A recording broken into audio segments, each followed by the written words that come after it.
Ada juga yang RPL, berapa orang yang yang RPL, yang berpengalaman berapa orang ya? 2 orang, Bu. Adi dan Andar ya? Ya, betul, Bu. Ada lagi? Tidak ada lagi? 2 orang, Bu.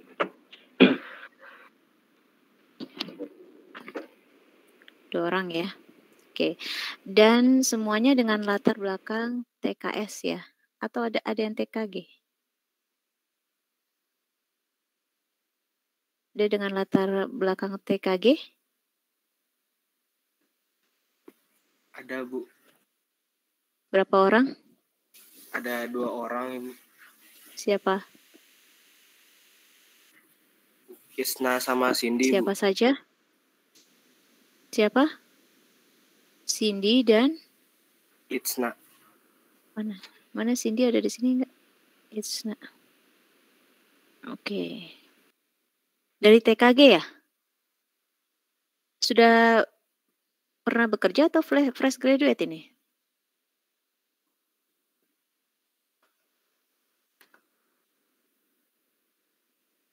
Mana orangnya, ada nggak di sini? Mereka angkatan 2018, Bu. Kok nggak menjawab sih? Orangnya ada apa enggak?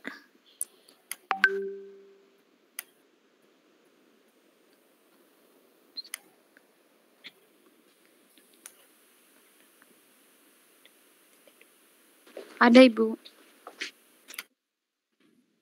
Wisna dan siapa?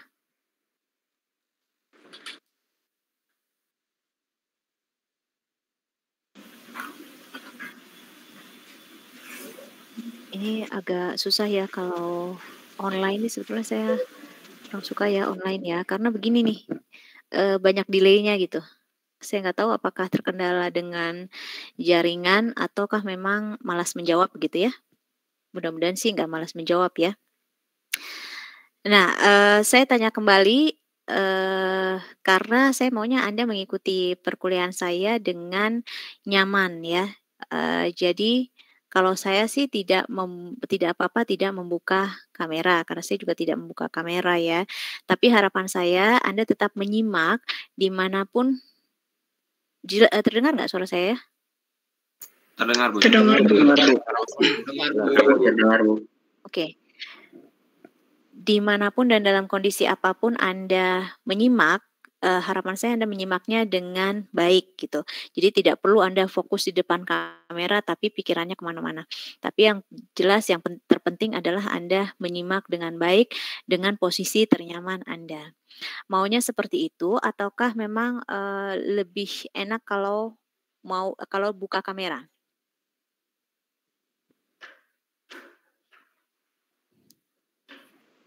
Lebih nyaman yang awal. Yang opsi pertama sih. Lebih membantu koneksi internet, Ibu. Kalau tidak menggunakan Kenapa? kamera. Bagaimana? Lebih membantu koneksi internet, Ibu. Lebih lancar biasanya kalau off cam begitu. Lebih lancar ya. Berarti jika saya bertanya cepat direspon ya. Karena pengalaman yang sebelumnya nih ketika saya bertanya delay-nya lama gitu ya. Mungkin ada beberapa mahasiswa yang pernah saya ajar juga gitu dan saya tidak akan melanjutkan sebelum pertanyaan saya terjawab gitu ya. Baik, Ibu. Itu.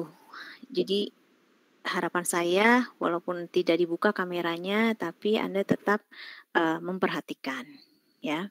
Saya akan cek dulu kehadirannya berdasarkan yang Anda tuliskan di Classroom ya. Di sini sudah ada 31 orang. Muhammad Burham.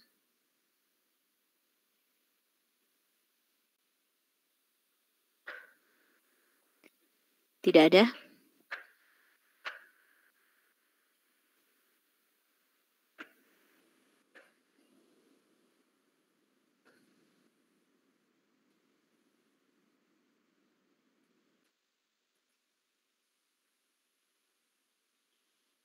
Ahmad Afif. Hadir, Ibu. Oke. Aldi Muhammad Reza Sudrajat. Hadir, Ibu. Aldila Delvani Hafiz. Hadir, Bu. Luis Firmansyah.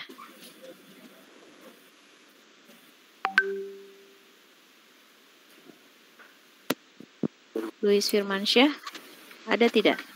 Ada, Bu. Maaf, mic-nya agak error, Bu. Adi Kurniawan. Hadir, Bu. Hadir. Cindy Mutiara Bella. Hadir, Bu. Ainaya Sajida. Hadir, Bu. Firdayanti. Hadir, Bu. Muhammad Raihan Nugraha. Hadir, Bu, hadir. Dali Nurul Muharam. Alia Azahra. Hadir, Bu. Aldo Hafiz. Hadir, Bu. Andar Irianto. Hadir, Bu. Dea Erika Kurnia. Hadir, Bu. Hana Fitri Hairani. Hadir, Bu. Rizky Burhanuddin Pratama. Hadir, Bu. Muhammad Reza Albeta. Hadir, Bu. Hilda Putri Kurnianto. Hadir, Bu. Syahreza Apriansyah.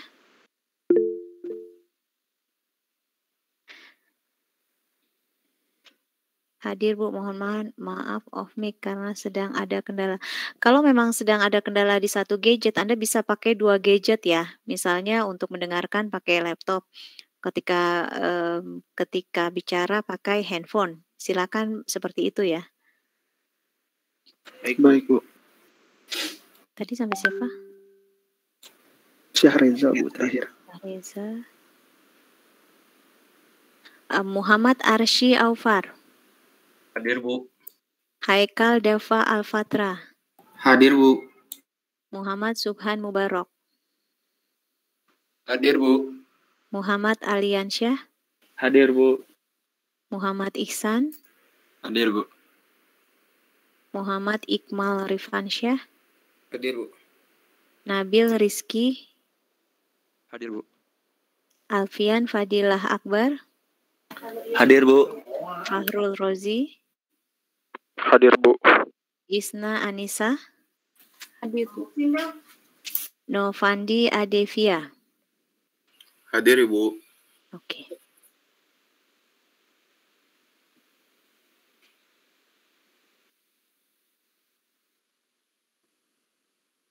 Berarti yang tidak hadir yang pertama saya panggil itu ya? Muhammad Burham. Tapi Hadir, Bu. di classroom. Kalau saya panggil Anda tidak menjawab, saya tidak akan hadirkan ya. Oke. Sekarang mata kuliahnya apa? Ini Burham ada atau tidak nih? Hadir, Bu. Apa tadi tidak menjawab? Tadi lagi ke WC dulu, Bu. Sama seperti di kelas ya, ketika Anda meninggalkan kelasnya harusnya Anda izin dulu. Ya, maaf, Jadi ketika dipanggil saya tahu Anda tidak ada. Ya, mohon maaf. Itu ya. Oke. Anda tahu mata kuliahnya apa sekarang? Pemodelan jaringan jalan, Bu. Pemodelan jaringan jalan. Oke. Anda kuliah berapa minggu? Senin sampai Jumat, Ibu. Berapa minggu? Udah dapat kan ya kalender akademiknya? Sudah, Ibu. Berapa minggu perkuliahan untuk RPA? 15 minggu, Bu. Sampai UAS. Sampai UAS. Jadi UASnya bareng nggak dengan yang reguler?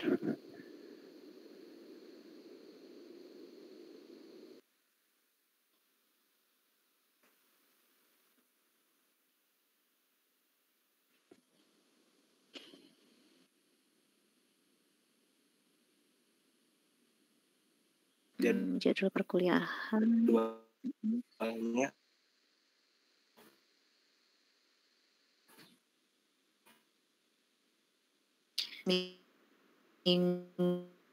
Minggu pertamanya itu Agustus ya. Kalau lihat kalender akademik, coba Anda lihat. Berkurang 1 minggu. Iya, minggu kemarin. 14 minggu lah, Bu.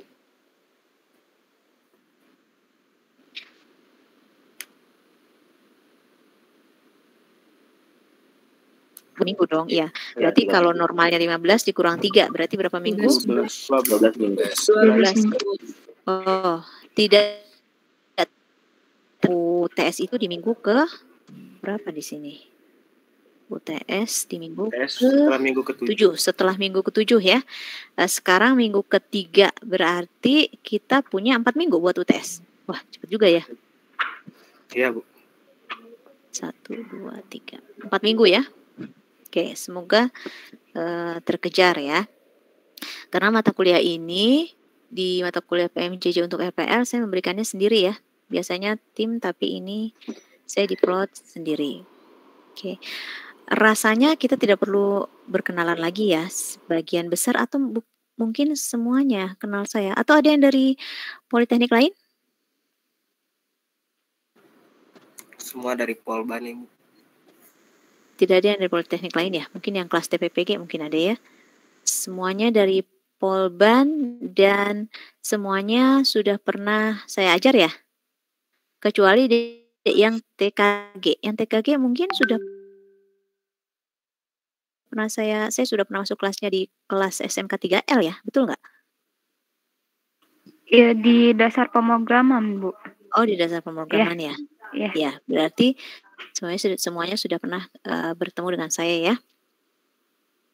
Oke, atau sebelum kita mulai ada yang mau ditanyakan terlebih dahulu mengenai apa ya? Mengenai metode perkuliahan atau apa begitu? Silakan.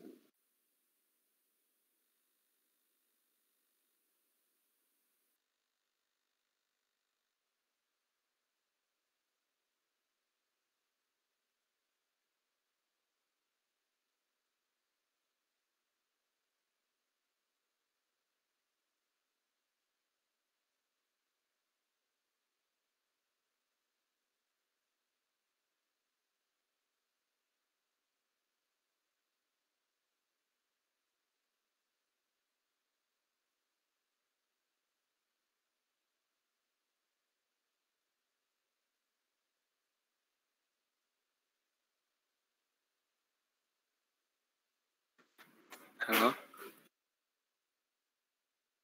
Ya, sebentar ya.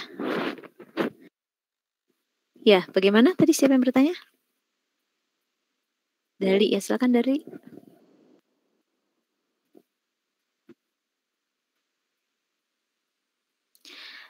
Berdasarkan aturannya, aturan untuk RPL itu kan 70% online dan 30% offline, ya.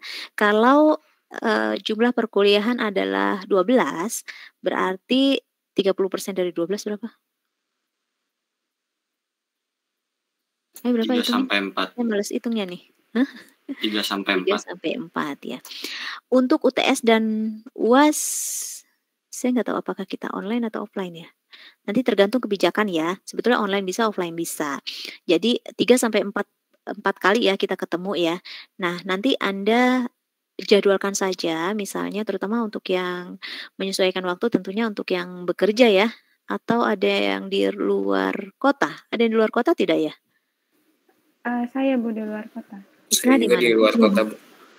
Isna dan Muhammad Iqbal ya? Iya, Bu. Saya juga, Bu. Di luar kota, Bu. Andar, Bu. Kalau Andar makan jauh ya? Di Dimana? Palembang, Bu. Palembang ya? Yang lainnya di Bandung ya? Bandung Raya maksud saya, Bandung dan sekitarnya. Saya juga di Jakarta, Bu. Oh, Adi, Jakarta, oke. Iya. Ya, yang lain? Saya di Bandung juga di luar Bandung. Di Bandung. Saya Di Bandung. Bandung ya, di Bandung dan sekitarnya gitu ya. Jawa Barat mungkin ya. Isna di mana tadi? Di Tangerang Selatan, Ibu.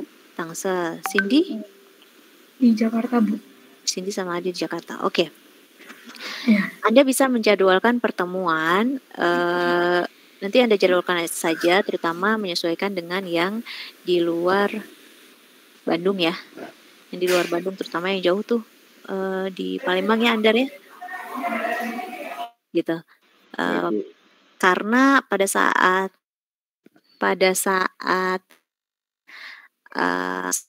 itu kan sudah disampaikan ya bahwa perkuliahannya adalah 70% online dan 30% offline dan kita harus ikuti aturan itu. Artinya kan kalau dalam 12 minggu misalnya 3 sampai 4 kali atau kita ambil yang tersedikitnya itu 3 kali, misalkan UTS dan UAS tetap online begitu ya, berarti kan mungkin sebulan sekali berarti ya jatuhnya ya. Ya Bu, bisa jadi Ya. Ya Bu. Jadi Anda koordinir saja bisanya kapan, kalau dari jauh-jauh hari kan pasti yang di luar daerah nih untuk izinnya bisa ya gitu. Jadi nanti diinfokan saja ke saya, Anda siap untuk offline-nya kapan. Bagusnya sih di awal, di tengah-tengah gitu ya, dan di akhir begitu. Gitu. Tapi nanti tergantung kesepakatan Anda. Itu ya. Ada lagi?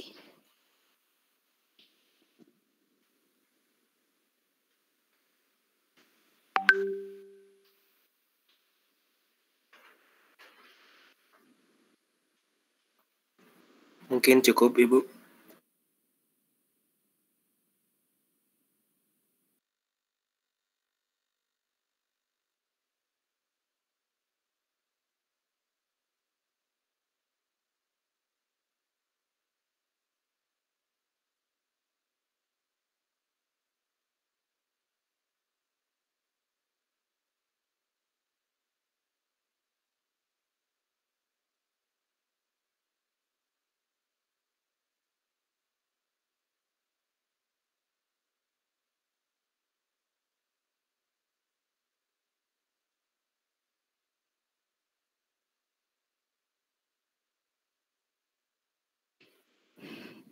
Oke, sudah cukup perkenalannya segitu saja. Mau langsung belajar ya? Oke. Cukup Bu.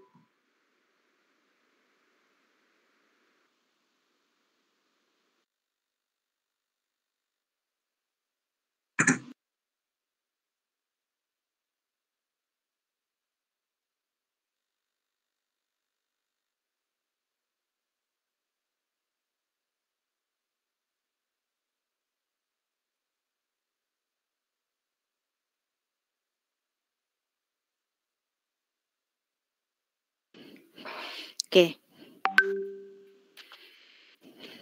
Kalau tadi kan mata kuliahnya sudah tahu ya, PMJJ. Apa kepanjangannya? Pemodelan jaringan jalan. Oke, pemodelan jaringan jalan ya. Apa yang terbayang oleh Anda sebelum kita mulai? Kira-kira bayangan Anda tuh tentang pemodelan jaringan jalan tuh akan membahas tentang apa sih gitu?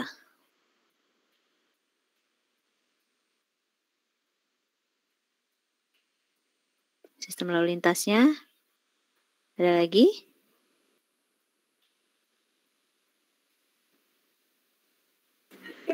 Trase jalan mungkin Bu. Kenapa? Trase jalan. Trase jalan. Ada lagi? Tata guna lahan, Bu. Ya, tata guna lahan. Ini ada 31 orang ya. Ini ada yang pakai 2 device ya. Ada 31 orang, artinya harusnya ada 31 yang terfikirkan gitu oleh Anda semua. Perancangan klasifikasi jalannya Bu. Rancangan klasifikasi jalan. Oke, ada lagi? Pembuatan petanya Kenapa? dibuatkan dalam bentuk peta, digambarkan, diilustrasikan. Diilustrasikan dalam bentuk peta atau map. Oke, ada lagi?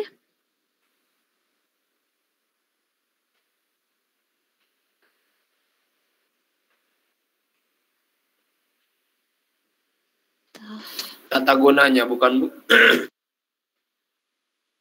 Tata guna lahan ya. Oke. Iya. Ada lagi? evaluasi kinerja jaringan jalan Bu dan efektivitasnya.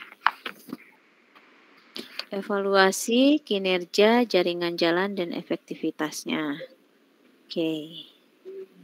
Ya, jadi yang tadi disebutkan itu semuanya berhubungan ya. berhubungan. Artinya pemodelan jaringan jalan adalah ketika misalnya Anda ingin mengetahui kinerja suatu jalan, kemudian ingin membuat rute dari rute jalan yang baru gitu ya, atau membuat jaringan jalan yang baru, maka perlu diketahui yang pertama adalah tata guna lahannya.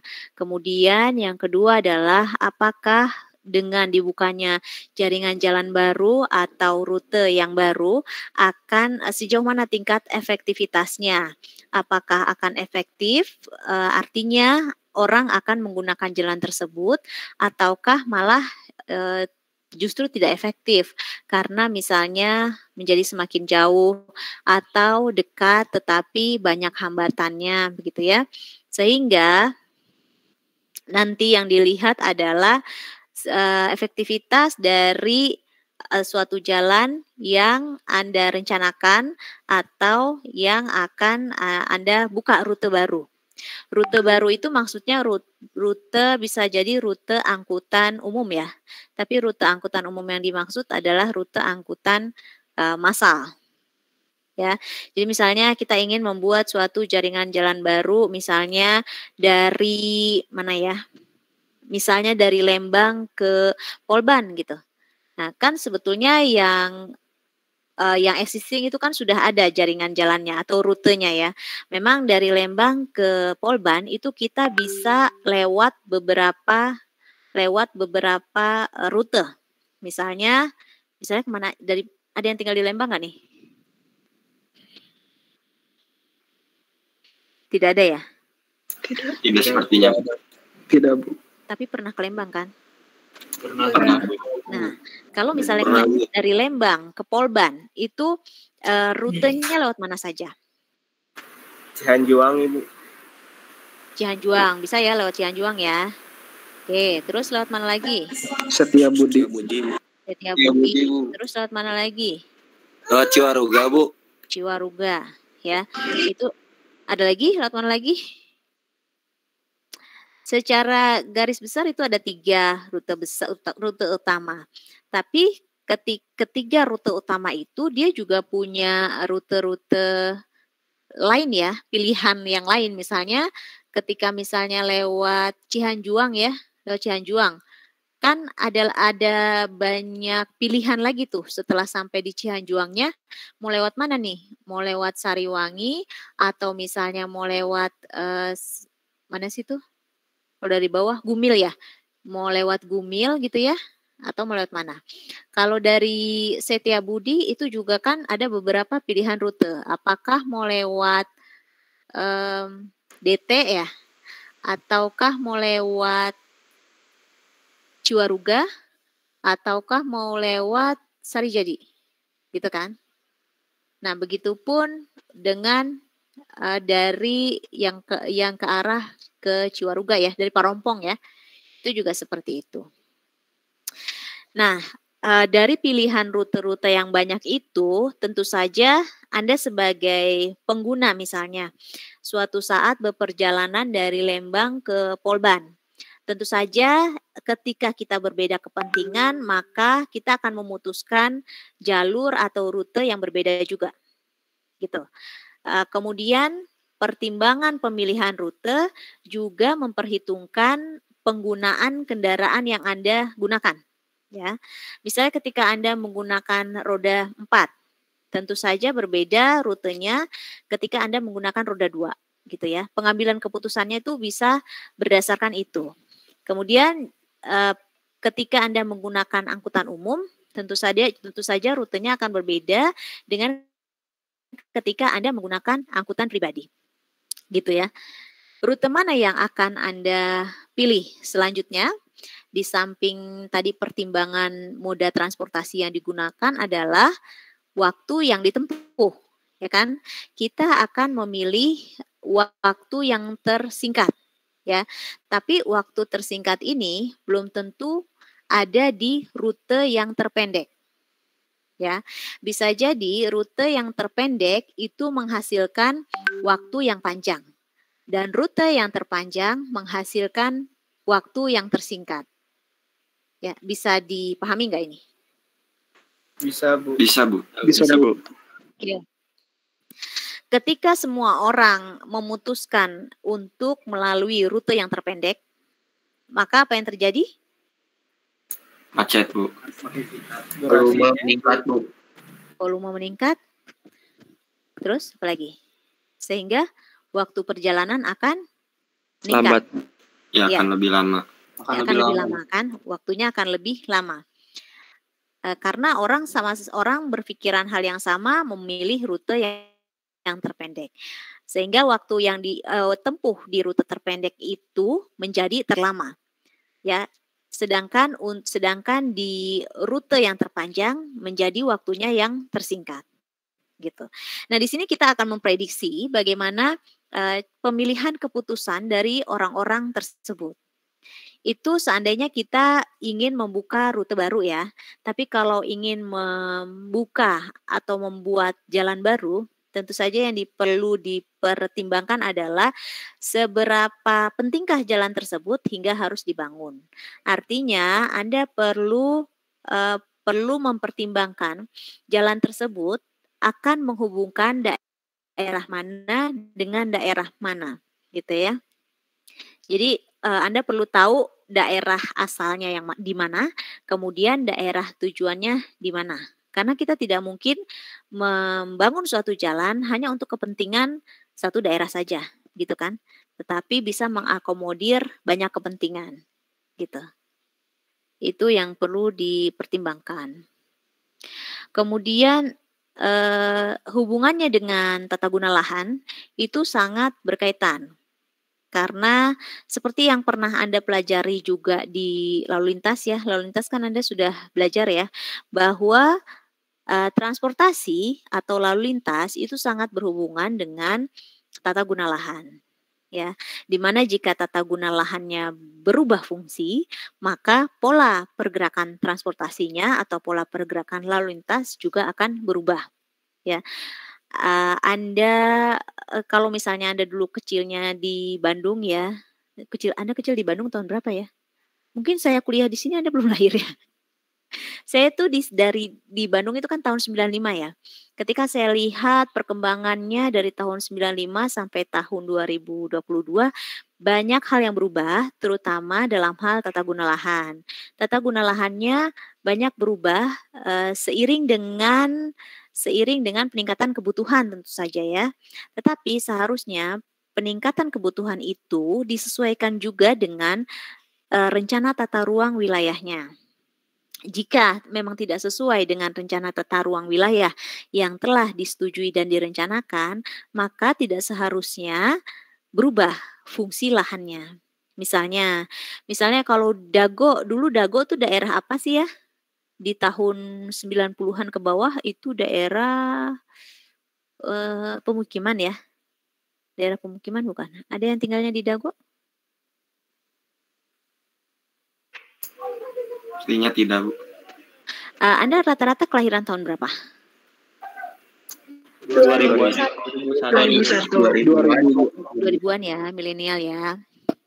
Oke, jika dibandingkan berarti kan 2020 tahun yang lalu ya, 2000 ya berarti mungkin tidak jauh dari saya ke Bandung ya. Saya ke Bandung tahun 95. Tapi Anda baru lahir ya, sehingga belum ngerti juga gitu.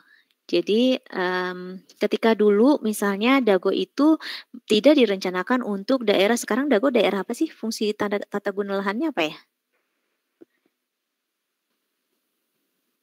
Wisata mungkin, Bu.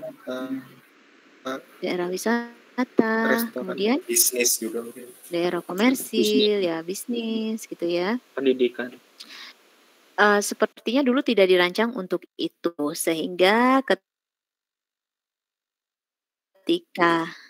ketika berubah seharusnya kebijakan di bidang transportasi atau lalu lintas di daerah situ pun harusnya seiringan dengan perubahan tata guna lahannya. Tetapi yang terjadi kan tidak ya, tata guna lahannya dulu nih berubah, tetapi tidak memperhatikan kebutuhan akan bertransportasi.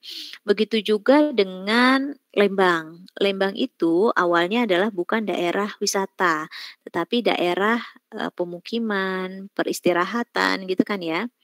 Maka seiring dengan perkembangan zaman, dia berubah menjadi daerah wisata. Sehingga bisa dilihat akibatnya sekarang kalau weekend itu akan terjadi kemacetan ya, akan terjadi kemacetan di daerah Lembang. Karena perkembangan tata guna lahannya tidak beriringan dengan perkembangan transportasinya atau tidak disiapkan untuk itu. Misalnya di daerah Lembang sekarang ketika akan dibangun suatu pusat suatu tempat wisata baru, nah apakah perizinannya hanya sebatas perizinan saja? Apakah tidak ditindaklanjuti dengan analisa dampak lalu lintas yang akan terjadi jika tempat wisata itu dibangun? Seharusnya diiringi dengan analisa dampak lalu lintasnya. Sehingga dengan demikian, tempat wisata dibangun ada juga terdapat solusi di dalamnya supaya kendaraan tidak menumpuk di situ. Tetapi kalau yang saya lihat sekarang sih sepertinya tidak ada ya. Bagaimana? Menurut Anda ada perubahan atau tidak? Atau misalnya ada tempat suatu titik kumpul begitu ya, di mana gitu sehingga tidak semuanya numpuk di jalan raya Lembangnya.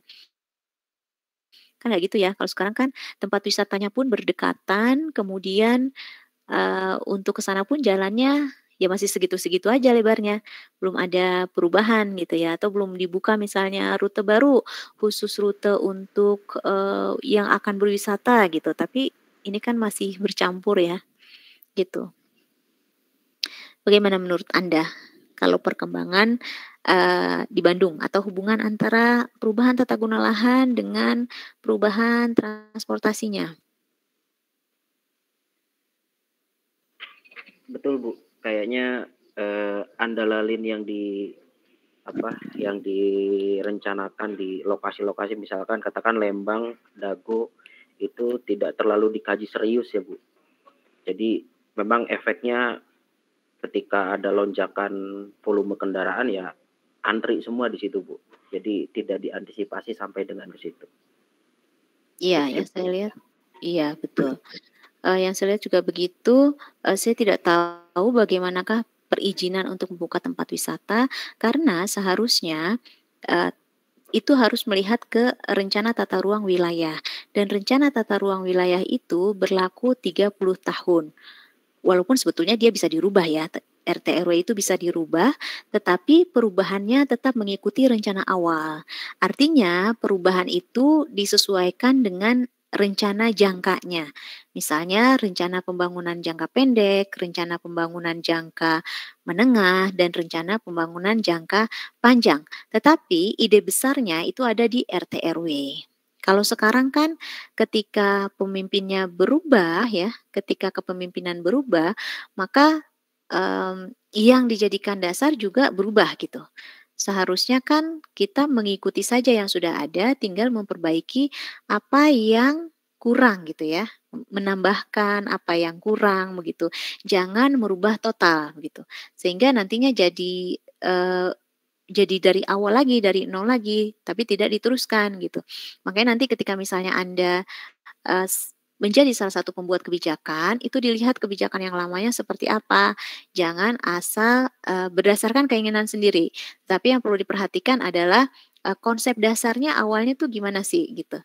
Setelah itu baru dikembangkan dengan tentu saja mempertimbangkan kepentingan orang banyak, bukan kepentingan pengusaha ya. Artinya kan kalau misalnya yang mengajukan izin membuka tempat wisata atau mengajukan izin membuka restoran, itu kan artinya kepentingan sepihak ya, bukan kepentingan orang banyak. Gitu. Yang lain ada yang mau mengemukakan pendapatnya, silakan.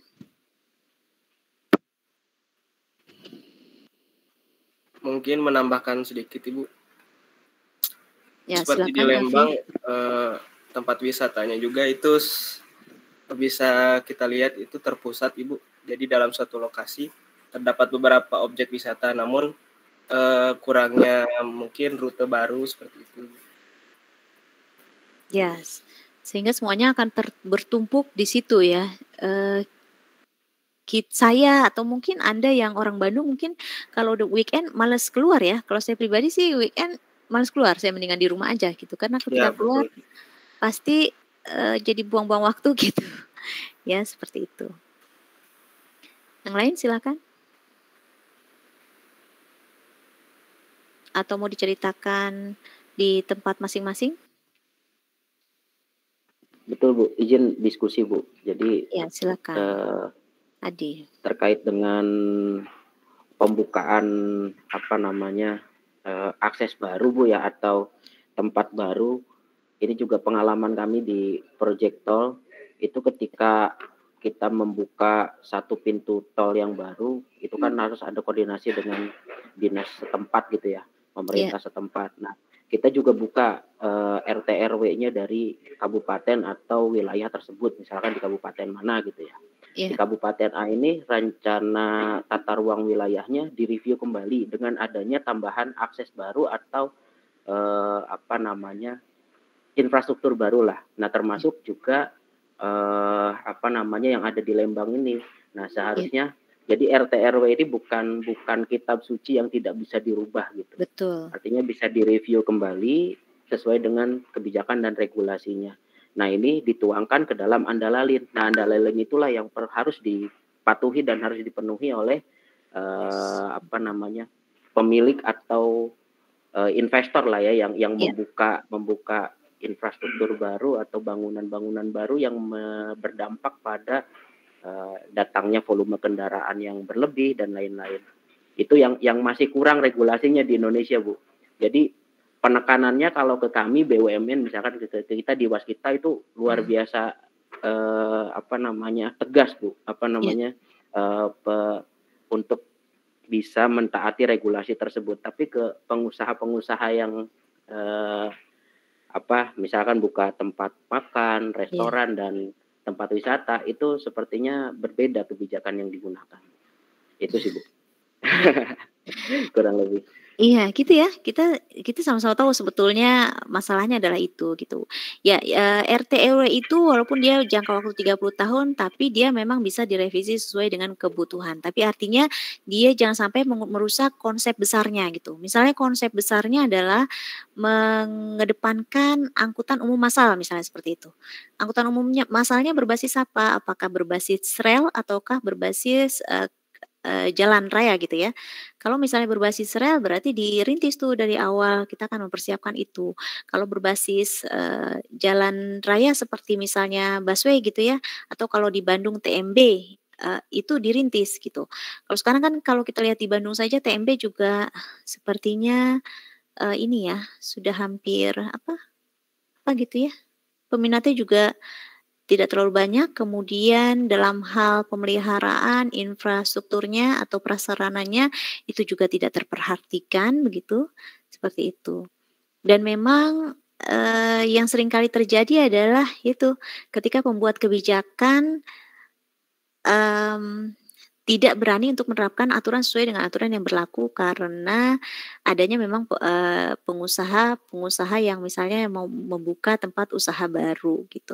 Seharusnya ketika ingin membangun tempat usaha baru itu kan harus ada analisisnya ya, analisis kebutuhan seperti yang tadi dikatakan Adi, analisis dampak lalu lintasnya. Jadi kalau itu tidak ada, itu tidak bisa keluar IMB ya.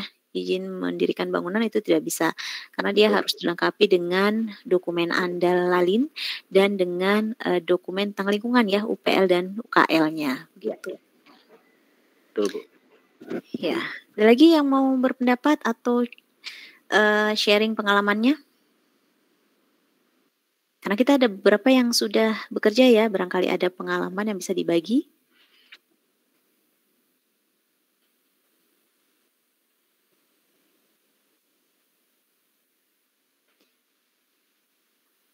Belum ada? Oke. Kalau belum ada, saya akan menampilkan Bagian yang pertama,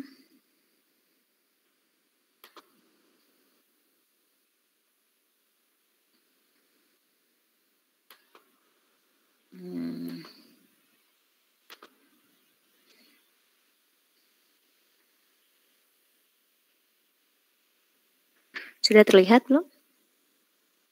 Terlihat, Bu. Ya, kita akan membahas tentang interaksi guna lahan, jaringan jalan, dan pengguna jalan. Ini kalau saya slideshow dia nanti pindah nggak ya? Oke, sudah pindah halaman belum? Belum, Bu. Masih di awal. Oh, padahal saya sudah pindah halaman. Sepertinya tidak bisa diperbesar ya. Nanti ini akan saya kirimkan ke Classroom ya. Yang pertama adalah definisi dari transportasi. Ini saya ambil dari beberapa referensi ya. Artinya tidak hanya ini saja yang bisa dijadikan referensi, tapi Anda bisa mencari referensi lainnya atau bisa mendefinisikan sesuai dengan apa yang Anda pahami ya. Yang pertama dari Webster New College Dictionary tahun 77. Ini yang pertama ya. Transportasi adalah suatu tindakan, proses, atau hal yang mentransportasikan atau sedang ditransportasikan. Itu ya. Kemudian yang kedua dari Pignataro tahun 73. Transportasi adalah pemindahan orang dan atau barang dari satu tempat ke tempat lain dengan aman dan murah. Di sini catatannya adalah yang perlu digarisbawahi adalah aman dan murah. Jadi kita sudah tahu bahwa transportasi itu memindahkan ya, baik memindahkan orang ataupun memindahkan barang dari mana? Dari satu tempat ke tempat lain. Yang tujuannya adalah aman dan murah. Kemudian tahun 97 dari Tamin, transportasi adalah salah satu dari beberapa alat penghubung guna melawan jarak, yaitu menyediakan sarana dan prasarana transportasi yang berupa alat yang bergerak, kemudian menyediakan ruang untuk alat angkut dan tempat henti, lokasi produksi, dan konsumsi. Ya. Artinya dia alat penghubung untuk menghubungkan dari satu tempat ke tempat lain. Tentu saja dengan sarana dan prasarana yang layak ya, yang dapat mendukung. Kemudian menyediakan ruang untuk alat angkut. Artinya alat angkut di sini kan adalah sarananya, berarti ruangnya adalah prasarananya, yaitu jalannya. Atau misalnya tempat untuk menjalankan sarananya ya. Dan tempat henti. Tempat henti di sini bisa simpul-simpul transportasi. Simpul-simpul transportasi itu seperti apa? Ada yang ingat simpul-simpul transportasi apa saja?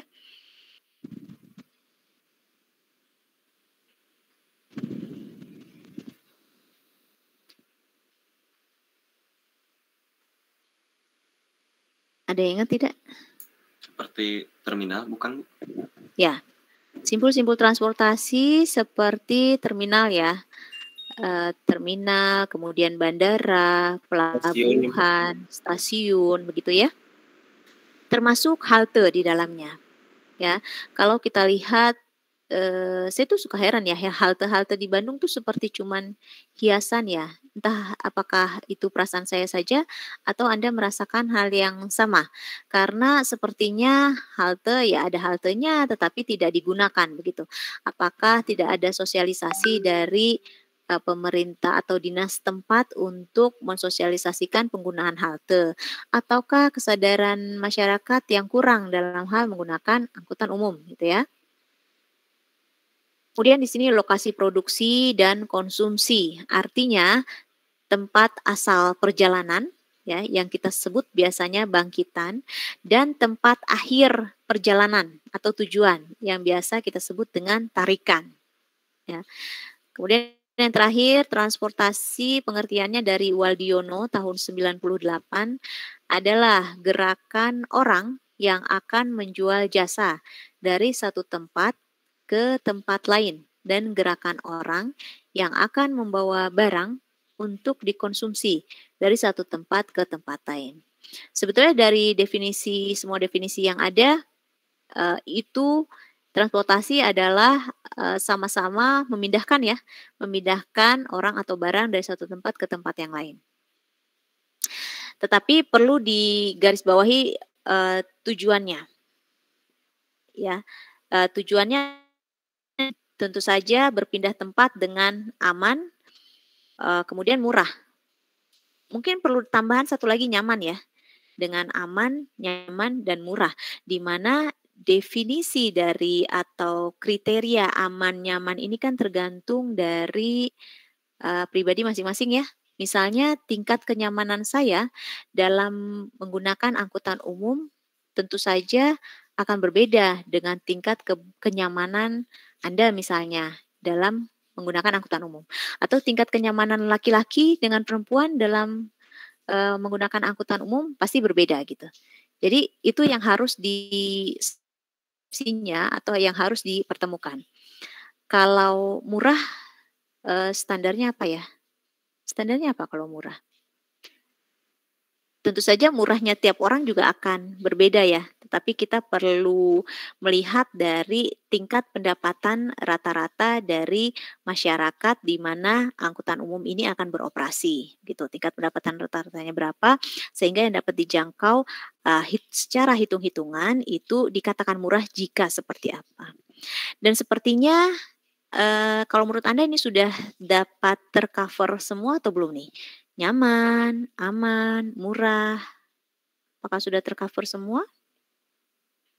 Angkutan umum secara keseluruhan di Indonesia ya, tidak hanya di Bandung misalnya. Cuman beberapa Bu, transportasi kayak kereta itu udah mulai aman, nyaman, sama relatif murah juga Bu. Kereta ya? Contohnya kereta di Kircon Bu. Di Kircon ya, subhannya. Oke, murah ya, dan aman dan nyaman ya. Betul Bu, karena sudah ada semua Bu. Oke, ada lagi? Afif, tadi mau bicara? Setuju Bu, mungkin dari berbagai pilihan moda transportasi yang ada, mungkin kereta api paling dirasa aman, murah, dan nyaman begitu Bu. Sejauh ini yang paling murah adalah kereta ya, tetapi kenapa orang lebih memilih kalau kita lihat jumlah kendaraan di jalan itu lebih banyak sepeda motor ya, gitu ya. Kira-kira kenapa? Kalau menurut saya itu tergantung dari tujuannya Bu. Kalau misalkan untuk jarak dekat, memang lebih nyamannya tuh menggunakan sepeda motor, bisa dibilang lebih cepat dan ketika macet pun untuk motor itu bisa seenggaknya masuk ke celah-celah, jadi masih bisa maju gitu. Tapi untuk kategori amannya itu bisa dibilang kurang aman sih Bu untuk motor ya, seperti tadi ketika macet kita menyalip asal salip itu bisa saja terjadi hal yang tidak diinginkan begitu Bu. Jadi untuk faktor amannya mungkin kurang begitu. Iya. Oke. Karena sebetulnya kalau dilihat pengguna sepeda motor sebetulnya yang agak sulit diatur ya ketika di jalan raya ya, ketika tidak dibatasi dengan batas-batas yang bisa dilanggar, maka akan tetap dilanggar. Tetapi ketika dibatasi dengan batas yang memang tidak bisa dilanggar, maka akan tertib gitu. Ya, ada lagi yang mau berpendapat? Mungkin Bu, kenapa lebih banyak yang menggunakan sepeda motor karena mungkin lebih fleksibel aja Bu. Secara kalau misalnya kita naik kereta itu rutenya sudah ditentukan gitu Bu. Kalau misalnya kita menggunakan sepeda motor, kita bisa fleksibel mau tujuan kemana kita, misalnya mau tujuan dekat juga kita bisa naik motor. Sedangkan kalau naik kereta mungkin lebih ribet karena harus ke stasiunnya dulu gitu dari tempat kita ada gitu, paling jadi lebih fleksibel aja. Ya, Artinya lebih mendekatkan jarak ya. Kalau karakter atau tipikal orang Indonesia adalah kalau bisa di depan rumah tuh kendaraan atau angkutan umum ya kita akan pilih yang di depan rumah ya, tanpa kita harus berjalan dulu gitu ya. Seperti itu. Oleh sebab itu yang perlu diperkuat berarti di sini adalah feedernya. Feeder dari rumah ke simpul angkutan umum gitu ya, seharusnya seperti itu. Yang terjadi sekarang adalah ketika dibangun transportasi massal, tetapi sangat jarang diperhatikan feedernya gitu. Sehingga orang kalau dari situ tuh mau kemana lagi tuh susah gitu. Misalnya kita dari rumah pakai sepeda motor sampai ke stasiun, kemudian dari stasiun beralih naik kereta gitu. Kemudian dari kereta misalnya turun di mana, apakah ada feeder di situ atau apakah ada angkutan umum yang layak, aman dan nyaman untuk melanjutkan perjalanan kita ke tempat tujuan gitu. Kalau sekarang kan sepertinya belum ya, apalagi di Bandung ya yang masih menurut saya sih agak kacau ya angkutan umumnya, bukan angkutan umum massal ya, tetapi angkot-angkot seperti itu sepertinya banyak yang tumpang tindih terutama rute-rutenya. Ya. Ada lagi yang mau berpendapat? Izin menambahkan, Bu. Ya, silakan. Mungkin selain aman, nyaman, dan murah ya Bu, transportasi umum itu bisa mengakomodir efisiensi waktu sih Bu. Jadi mungkin lebih cepat dibandingkan kita memakai transportasi pribadi. Contohnya mungkin kalau di Jakarta ya ada busway atau MRT gitu ya. Jadi kita bisa berangkat dari jarak A ke tempat B lebih cepat dan dapat memangkas waktu dari dua tempat tersebut sih Bu. Ya, betul. Kalau di Jakarta sekarang sudah jauh lebih baik ya angkutan umum massalnya gitu ya. Karena sudah bisa diprediksi. Ada jalur khususnya, Bu. Iya. Tetapi tidak dengan busway, di beberapa simpang busway masih bercampur ya. Ya, masih belum elevated sehingga kadang-kadang kendalanya di situ. Walaupun secara waktu sudah bisa diprediksi kalaupun misalnya ada deviasi itu tidak terlalu jauh ya. Tetapi jika dibandingkan dengan di Bandung sepertinya masih banyak yang harus diperbaiki kalau untuk di Bandung. Kalau untuk di Jakarta tentu saja sudah bagus lah ya karena merintisnya pun di Jakarta busway itu kan dari tahun 2002 ya. Saya tuh ikut pembangunan salah satu rute busway itu Rawabuaya di situ ya. Saya ikut, artinya kan dia sudah 20 tahunan ya, atau berapa ya, 2006 ya dari 2000-an dia, udah 20 tahun. Sehingga perubahannya memang sudah waktunya harus berubah walaupun yaitu tadi di beberapa simpang dia masih bercampur ya, sehingga di situ yang agak sulit dikendalikan. Seharusnya sudah elevated ya, sehingga dia punya jalannya sendiri. Tetapi kalau MRT tentu saja udah bagus ya, sesuai dengan apa yang kita keluarkan. Karena karena biaya yang dikeluarkan juga berapa sih satu kali jalan? Saya itu belum pernah loh mencoba MRT. Nanti kapan-kapan kita MRT Bu coba ya sekelas. Ya. Saya izin share juga nih Bu. Kalau MRT itu masuknya kita bayar 3.000, terus per stasiunnya kita bayar 1.000. Oh, MRT. Gitu. Murah dong ya? Untuk MRT. Iya. Kalau yang baru beroperasi dari Lebak Bulus sampai Bundaran HI Bu. Iya. Berapa? 3.000? 3.000 pertama kali masuk, kemudian per stasiunnya bayar 1.000. 1.000. Murah ya berarti ya? Tidak mahal ya? Dan itu pakai deposit dulu, kartu, payless. Bisa pakai e-money, bisa pakai kartu MRT juga Bu. Itu terintegrasi sama busway juga Bu. Nah ya, oke. Berarti feedernya memang sudah disediakan ya. Kalau busway sendiri kan dia kita bayar satu kali bisa keliling-keliling kota Jakarta tuh seharian ya kan? Gitu. Begitu juga dengan MRT berarti kalau sudah terintegrasi ya. Atau bayar lagi ketika misalnya naik busway dari MRT? Dari MRT-nya bayar lagi Bu. Bayar lagi berapa sekarang? Kalau ya tadi kalau pertama kali masuk 3.000. Kalau busway kurang tahu ya Bu. Kayaknya 3.000 sih jarak jauh dekat. Dulu sih 3.000 nggak tahu sekarang ya. Sekarang setahu saya 3.500 Bu. Oh naik 500 ya. Oke. Ya. Ya, memang kebijakan dalam menetapkan tarif ya, kemudian kebijakan dalam menentukan rute angkutan, itu bukan hanya satu kewenangan atau, bukan hanya yang menetapkan satu dinas saja, tetapi memang dia terkait dengan dinas-dinas lain. Sehingga, untuk kebijakan transportasi ini memang banyak pihak yang terlibat. Ya, sehingga ketika ingin memutuskan sesuatu, ya memang perlu dibicarakan dan didiskusikan dengan baik ya, sehingga tidak ada konflik-konflik, yang lainnya gitu.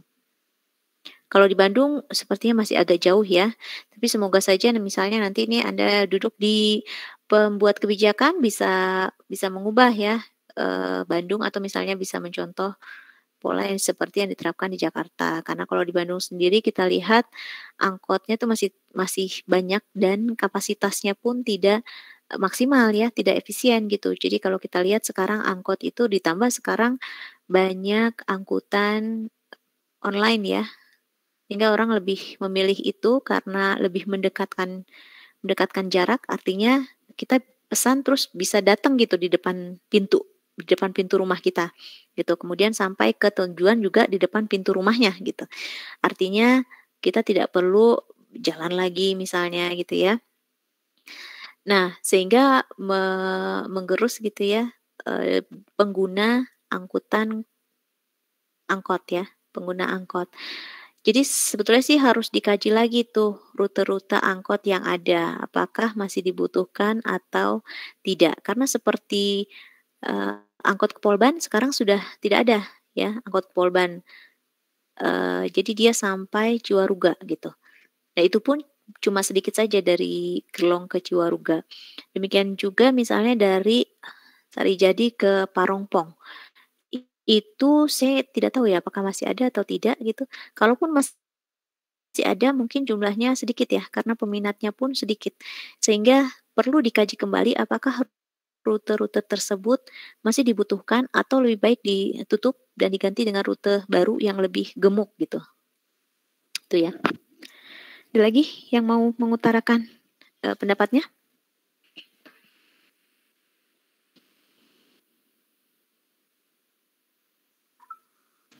Izin ya Bu ya.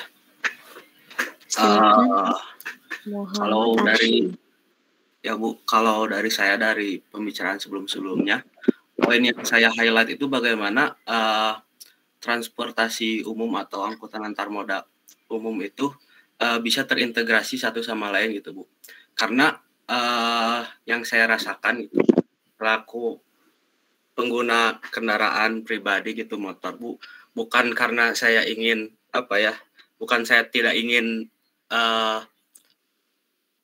naik angkutan umum gitu, karena ketidakintegrasian dari satu moda dan moda yang lain gitu. Contoh, oke kita bilang kereta murah, aman gitu, tapi kan rutenya terbatas, terus jamnya juga ditentukan oleh PT KAI-nya gitu, tidak bisa fleksibel. Terus yang kedua adalah ketika kalau ngelihat dari negara-negara maju, ada satu gagasan yang dia tonjolkan, yaitu bagaimana budaya jalan kaki yang digaung-gaungkan gitu.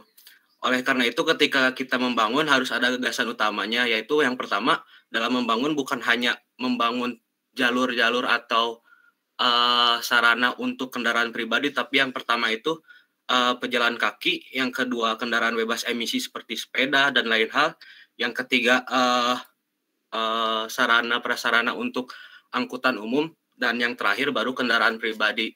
Yang saya lihat sih sehingga ketika urutannya sesuai seperti itu, ada gagasan yang timbul bahwasanya bagaimana selaku pemangku kebijakan itu lebih mendahulukan bagaimana kita ingin mendorong budaya jalan kaki, budaya untuk naik angkutan umum, sehingga yang diutamakan ya yang tadi itu bagaimana sarana prasarana untuk pejalan kaki, yang kedua kendaraan bebas emisi, yang ketiga angkutan umum, yang keempat kendaraan pribadi. Yang saya lihat di Indonesia sih yang banyak dibangun justru sarana prasarana kendaraan pribadi gitu.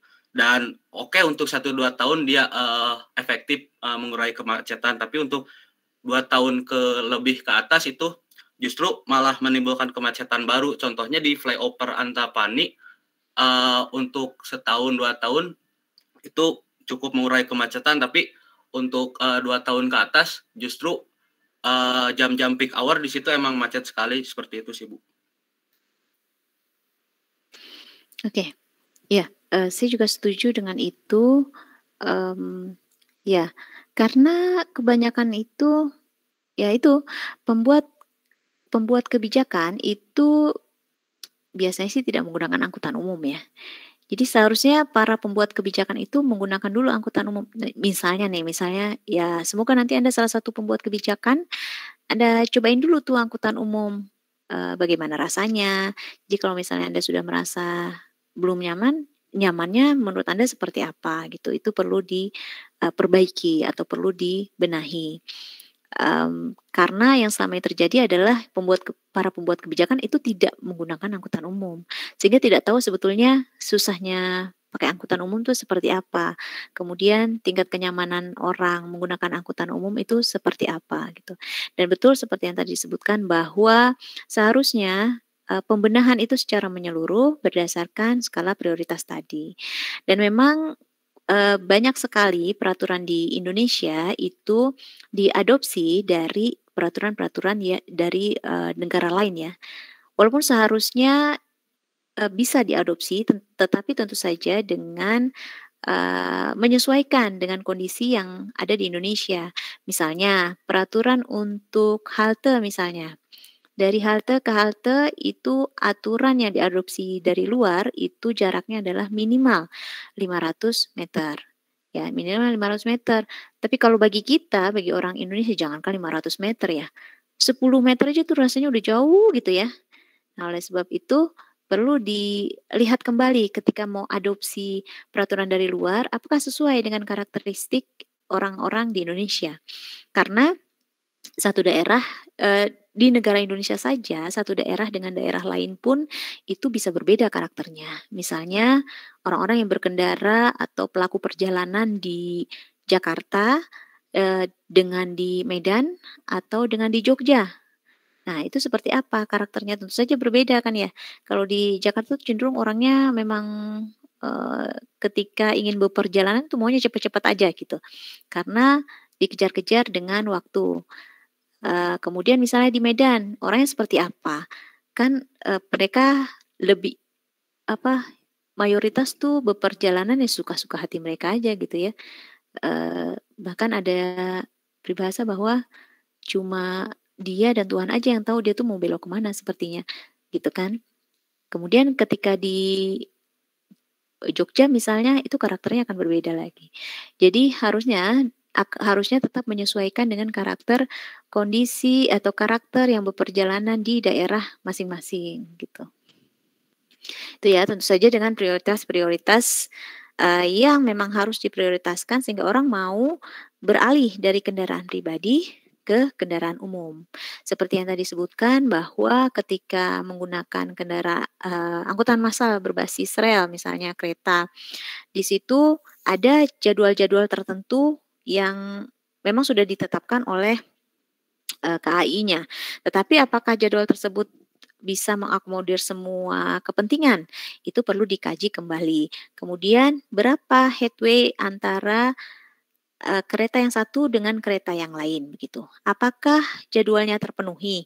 Misalnya kedatangan jam sekian, kemudian jarak antar kendaraan yang satu dengan yang lainnya hanya 5 menit. Kalau seperti itu kan kita jadi lebih leluasa ya. Dan jadwalnya bisa diakses secara luas dan bisa diakses dimanapun. Dan jika terjadi keterlambatan itu diinformasikan secara luas gitu. Seharusnya idealnya sih seperti itu. Ada lagi yang mau mengutarakan pendapatnya?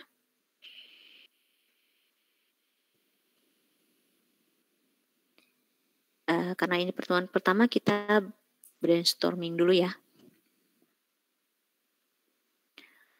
Kalau tidak ada kita lanjutkan. Definisi selanjutnya adalah definisi tentang tata guna lahan. Ya, tata guna lahan merupakan penggunaan sebuah lahan yang dapat menjadi bangkitan ataupun tarikan dalam pergerakan lalu lintas. Jadi yang dimaksud dengan bangkitan ini adalah awal perjalanan atau asal perjalanan, sedangkan tarikan adalah akhir perjalanan atau tujuan perjalanan. Misalnya ketika di pagi hari, bangkitannya itu adalah perumahan ya. Dari rumah-rumah itu semua akan melakukan perjalanan. Kemana? Ke pusat-pusat tarikan. Pusat-pusat tarikan di sini maksudnya adalah pusat aktivitas. Bisa daerah komersil, daerah pendidikan, daerah apalagi bisnis gitu ya. Itu tarikan. Tetapi ketika sore hari orang selesai beraktivitas, maka bangkitannya adalah pusat-pusat kegiatan dan tarikannya adalah perumahan atau tempat-tempat tinggal. Kemudian lalu lintas merupakan suatu konsekuensi bersama dari tingkat aktivitas guna lahan dan kemampuan dari transportasi. Jadi di mana ada aktivitas guna lahan dan ada kemampuan untuk bertransportasi atau berpindah tempat ya. Ketika ada aktivitas di lahan tertentu, maka dia ada kegiatan untuk berpindah tempat. Maka di situ ada lalu lintas ya. Kemudian guna lahan adalah ruang yang memiliki ragam kegiatan yang khas di atasnya. Jadi apakah di atasnya sebagai pusat pendidikan, pusat kesehatan, pusat komersil, kemudian perdagangan, bisnis, pariwisata, itu seperti apa? Tata guna lahan ini nanti bisa kita kelompokkan menjadi zona-zona. Misalnya di daerah Lembang, itu karena tata guna lahannya mayoritas adalah pariwisata, maka di Lembang bisa kita kategorikan sebagai zona pariwisata. Atau misalnya di Dago itu lebih banyak ke komersil, maka misalnya kita kategorikan menjadi zona komersil. Atau misalnya di daerah mana ya yang lebih banyak pendidikannya? Di Bandung di mana ya? Setiabudi? Atau Taman Sari. Taman Sari? Taman Sari ada berapa pusat pendidikan di situ? ITB. Jatinangor ya. Ya, Jatinangor misalnya ada beberapa titik-titik pendidikan, maka bisa kita kategorikan menjadi zona pendidikan, misalnya seperti itu. Guna lahan di perkotaan adalah sebuah pola geografis dari fungsi kota atau wilayahnya. Ya, misalnya di Jakarta itu kan sebagai ibu kota ya. Seharusnya kalau yang idealnya adalah ibu kota negara memang terpisah dengan artinya pusat pemerintahan ya. Kalau ibu kota negara adalah pusat pemerintahan. Kemudian sekarang Jakarta juga menjadi pusat perekonomian ya, sehingga semuanya bertumpuk ke situ. Ya, yang mengakibatkan kapasitasnya menjadi berkurang ya dibandingkan dengan kota-kota sekitarnya. Idealnya memang pusat perekonomian itu berbeda dengan pusat pemerintahan. Yang sekarang akan dilakukan adalah pemindahan ibu kota, tetapi tentu saja perlu dilihat kesiapannya ya. Selain dari kesiapan diri kita, tenaga kerja misalnya, kemudian apalagi yang perlu diperhatikan adalah persiapan dari keuangan. Apakah memang kita mampu memindahkan ibu kota tanpa melibatkan pihak lain, investor lain gitu. Karena kan ini ibu kota negara ya. Kalau melibatkan pihak lain atau investor lain itu sangat krusial gitu ya. Kemudian slide selanjutnya, gambaran hubungan antar ruang. Idealnya gambaran hubungan antar ruang adalah seperti ini. Jadi ini kan ada beberapa lingkaran ya, ada 3 lingkaran. Itu diumpamakan atau dianalogikan itu sebagai pusat-pusat kegiatan. Dalam hal ini pusat kegiatan bisa kita analogikan sebagai kota-kota begitu ya. Misalnya di Jakarta itu kota-kota sekitarnya adalah Jabodetabek ya. Jakarta, Depok, Tangerang, Bekasi, ada lagi nggak? Kayaknya ada tambahan ya. Ada tambahannya lagi nggak? Kota-kota penyangga kota Jakarta. Kalau sekarang yang terjadi adalah semuanya terpusat di Jakarta, ya. Orang dari Tangerang ke Jakarta, orang dari Bogor ke Jakarta, kemudian dari Depok juga ke Jakarta, begitu. Sehingga semuanya akan menumpuk di Jakarta dan akan menimbulkan banyak masalah, gitu. Idealnya adalah seperti ini. Setiap kota itu punya pusat aktivitas sendiri-sendiri. Jadi misalnya orang-orang yang ada di kota Bogor, ya berkegiatannya ya di kota Bogor saja gitu. Kemudian orang-orang di kota Tangerang juga berkegiatan di kota Tangerang kota gitu ya. Bagaimana hubungan antara tata guna lahan dengan transportasi dan jaringan jalan? Tentu saja sangat berhubungan ya, karena tadi ketika misalnya tadi yang diceritakan oleh Adi ketika membangun jalan tol, kemudian ada pintu tol di situ. Nanti sebentar lagi pasti banyak pusat bangkitan baru di situ, entah itu perumahan atau entah itu daerah apa yang memanfaatkan bukaan di jalan tol situ, gitu. Jadi memang sangat berhubungan antara tata guna lahan dengan transportasi dan jaringan jalan. Tentu saja dampak yang paling terlihat adalah pada arus lalu lintasnya. Arus lalu lintasnya apakah menjadi terhambat ataukah menjadi lancar gitu. Yang terjadi adalah menjadi terhambat. Sangat jarang menjadi lancar atau bahkan mungkin tidak pernah ya menjadi lancar kalau tidak diiringi dengan kebijakan di bidang lalu lintas dan transportasi. Tetapi ketika diiringi dengan kebijakan transportasi dan lalu lintas, maka diharapkan arus lalu lintas yang ada itu tidak akan terganggu. Berikut gambaran fenomena interaksi tata guna lahan dengan transportasi dan jaringan jalan. Misalnya, dengan dilakukannya pemekaran kota, maka tentu saja perubahan tata guna lahannya pun berubah ya secara drastis begitu. Yang tadinya tata guna lahannya misalnya perumahan saja, maka berubah misalnya menjadi daerah komersil atau pusat perdagangan atau pusat bisnis. Dengan berubahnya tata guna lahan tersebut akan memunculkan zona bangkitan perjalanan baru. Karena misalnya yang tadinya perumahan kemudian menjadi pusat industri misalnya, maka akan menimbulkan pusat bangkitan baru tuh kalau di sore hari ya. Tetapi kalau di pagi hari akan menimbulkan pusat tarikan baru. Dengan munculnya bangkitan-bangkitan baru tersebut, artinya kebutuhan orang melakukan perjalanan untuk ke daerah situ akan meningkat, ya.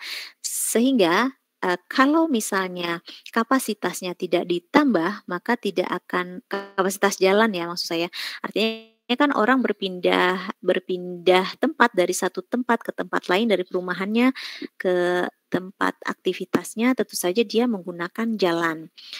Jalan itu punya kapasitas. Jika kapasitasnya tetap sedangkan kebutuhannya meningkat, maka apa yang terjadi?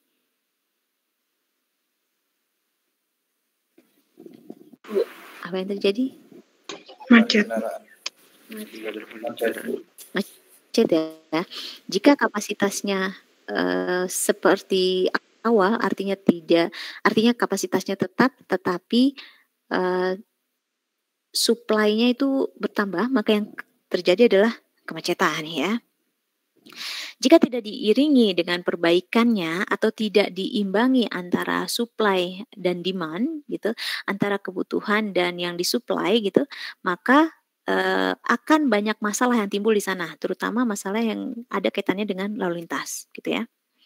Kemudian masalah yang timbul di satu ruas jalan, artinya jalan yang menghubungkan misalnya ke daerah industri yang baru tadi. Ketika timbul masalah di satu ruas jalan tentu saja akan berdampak pada ruas jalan yang lain. Sehingga masalahnya sekarang bukan hanya satu ruas jalan saja, tetapi masalahnya adalah jaringan jalan.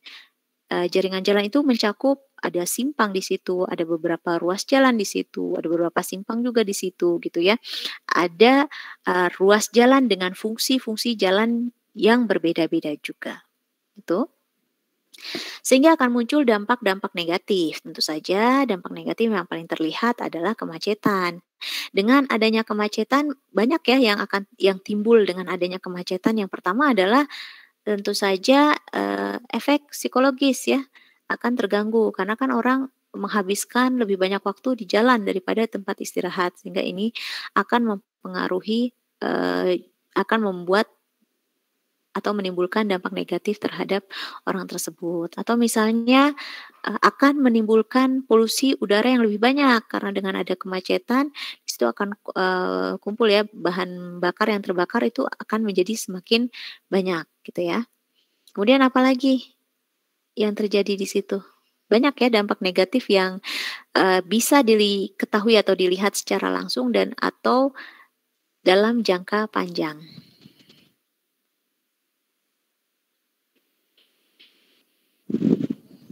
Fenomena interaksi tata guna lahan dengan transportasi dan jaringan jalan jika digambarkan seperti ini.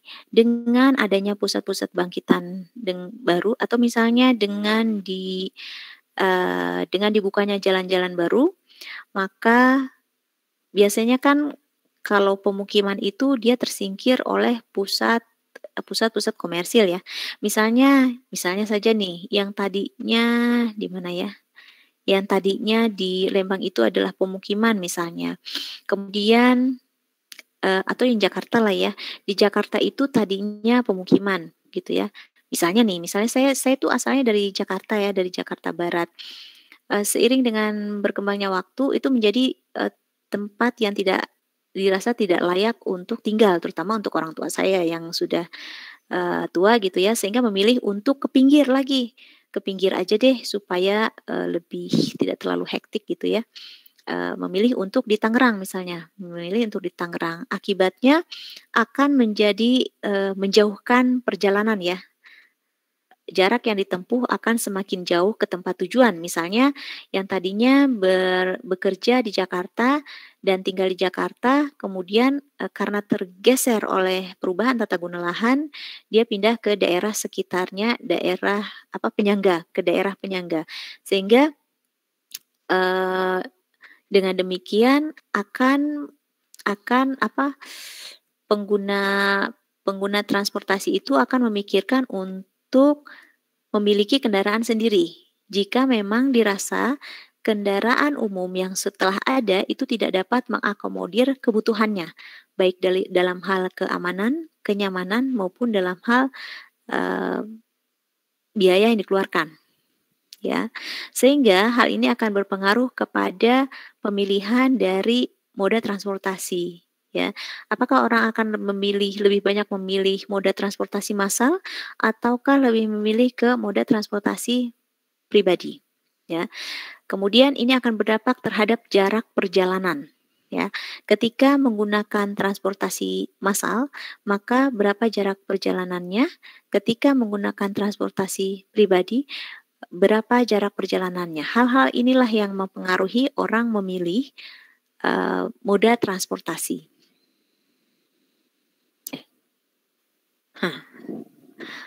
Oke, sampai sini ada yang ingin didiskusikan?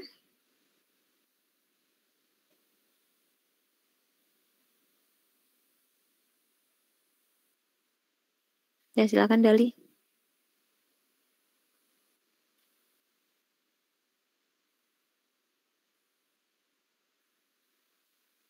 Oke, ada yang bisa jawab?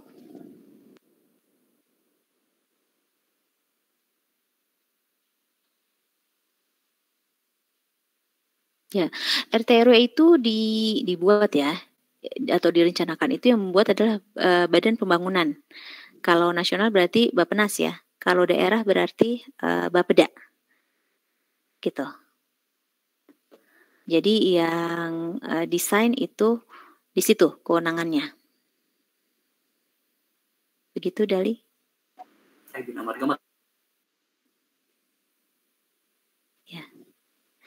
Ada lagi? Mungkin untuk sekarang sudah pindah ke PU bukan ya Bu? Kalau untuk tata ruang. Mana Afif?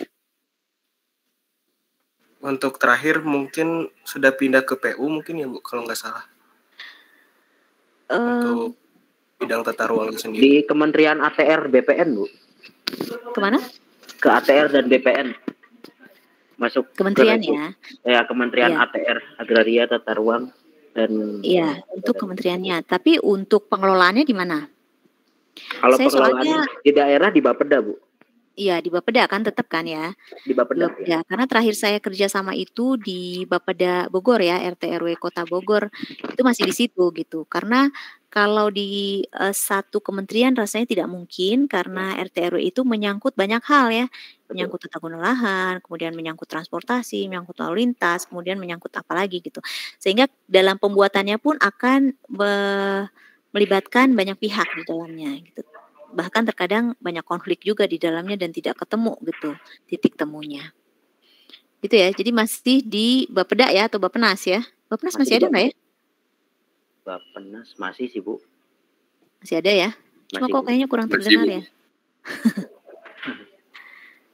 Oke. Ada lagi?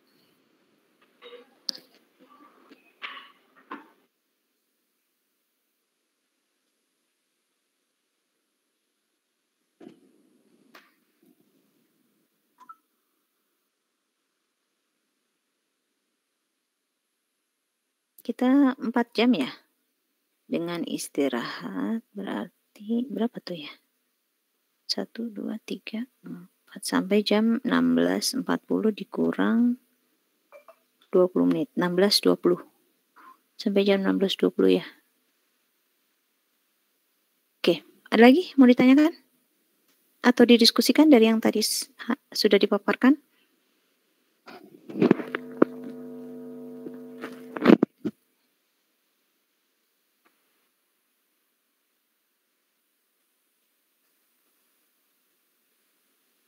Kalau tidak ada, kita lanjut ke sini ya. Ini jangan 5 tahun deh, ini 10 tahun. Tugas yang pertama, jadi kan kita jamnya kalau 4 jam itu dari jam 13 berarti sampai jam 16.40 dengan istirahat 20 menit. Kalau istirahatnya kita hilangkan maka sampai jam 16.20 ya. Berarti masih ada waktu berapa menit lagi ya? Masih banyak lah ya. 1 jam ya, 1 jam lebih ya. Nah, di sisa waktu ini saya ingin Anda mengerjakan tugas ini, yaitu membuat paparan singkat secara tertulis ya tentang bentuk interaksi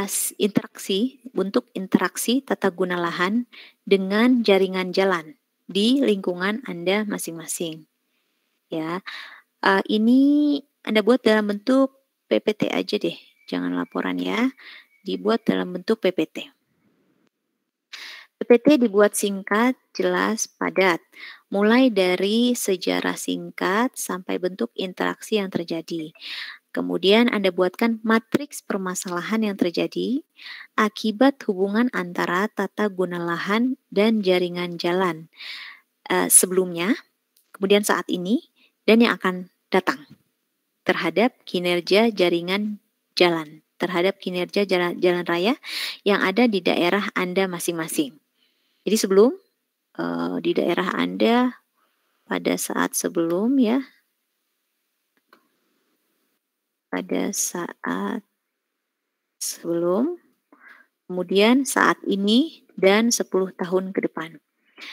Jadi Anda ambil daerah yang betul-betul Anda kenal. Ini kan artinya di daerah masing-masing ya, di daerah tempat tinggal masing-masing mungkin ya. Misalnya Anda yang dulu tinggal di Cimahi. Cimahi itu dulunya tidak se-crowded seperti sekarang. Atau misalnya yang tinggal di daerah Sariwangi deh, atau Ciwaruga deh.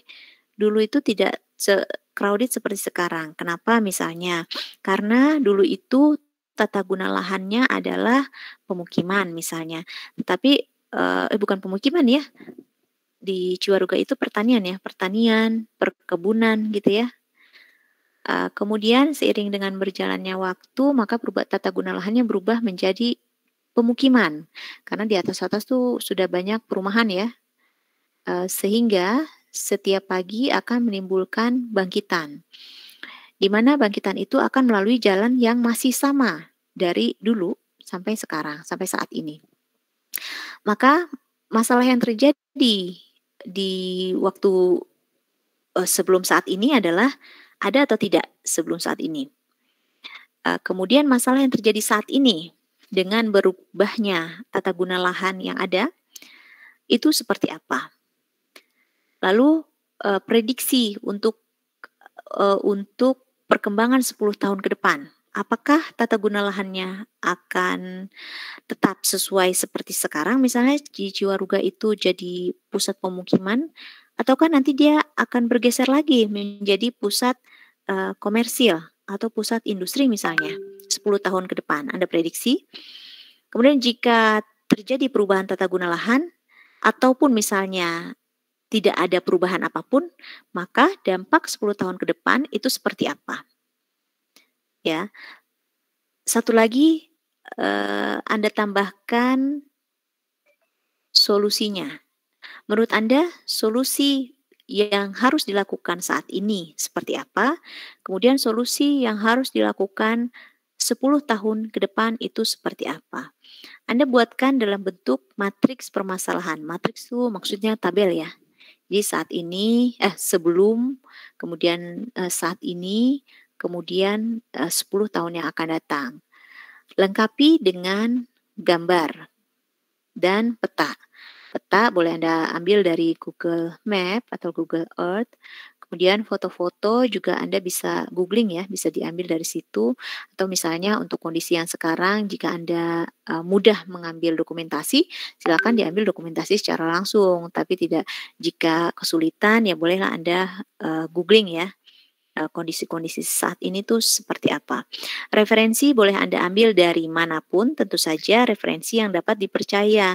Jangan Anda ambil dari .com, kemudian dari blogspot, itu tidak bisa dipercaya ya. Artinya ambil dari situs-situs resmi .go.id, .gov gitu ya, .ac.id seperti itu. Sampai sini ada yang bertanyakan mengenai tugasnya?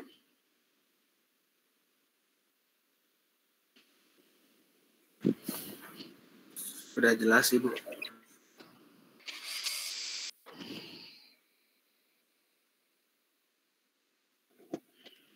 Sudah cukup jelas? Ibu, saya izin bertanya. Ya, Firda. Kalau untuk perubahan tata guna lahannya dari sebelumnya ke saat ini tuh kira-kira berapa tahun ke belakang gitu? 10 tahun ke belakang. Oh, sama. 10. Atau 20 tahun ke belakang juga nggak masalah. Oh iya, baik Bu. Terima kasih. Dari mulai Anda bisa mengamati saja. Misalnya Anda lahir di situ, berarti kalau bisa diingat, oh dulu saya SD-nya gini perasaan, atau SMP-nya saya begini gitu ya. Oh ya, baik Bu. Ya. Ada lagi? Bu, izin tanya Bu. Kalau bukan di daerah tempatnya masing-masing nggak apa-apa ya Bu ya? Nggak apa-apa. Di daerah di PIK gitu nggak masalah ya? Iya, di daerah yang memang betul-betul Anda kenal saja. Oh iya, oke Bu. Ya. Sehingga nggak ngarang gitu ya, memang berdasarkan pengalaman Anda gitu. Ya, ada lagi?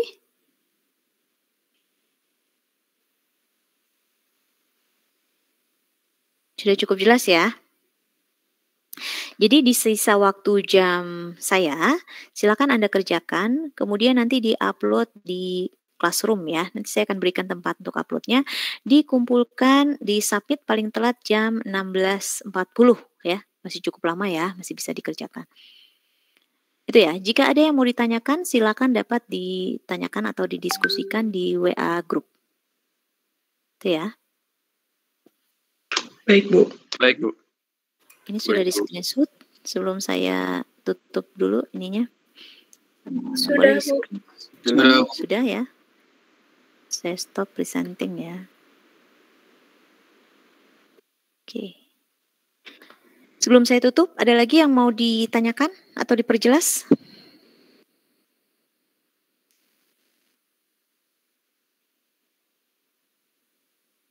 Sudah cukup jelas?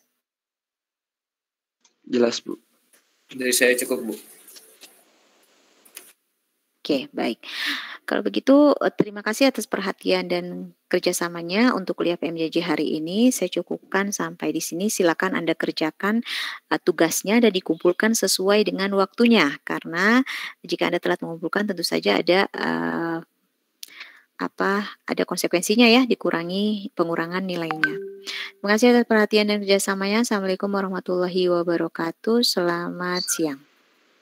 Selamat siang. Waalaikumsalam warahmatullahi wabarakatuh. Terima kasih, Bu. Silakan Anda bisa keluar. Terima kasih, Bu. Terima kasih, Bu.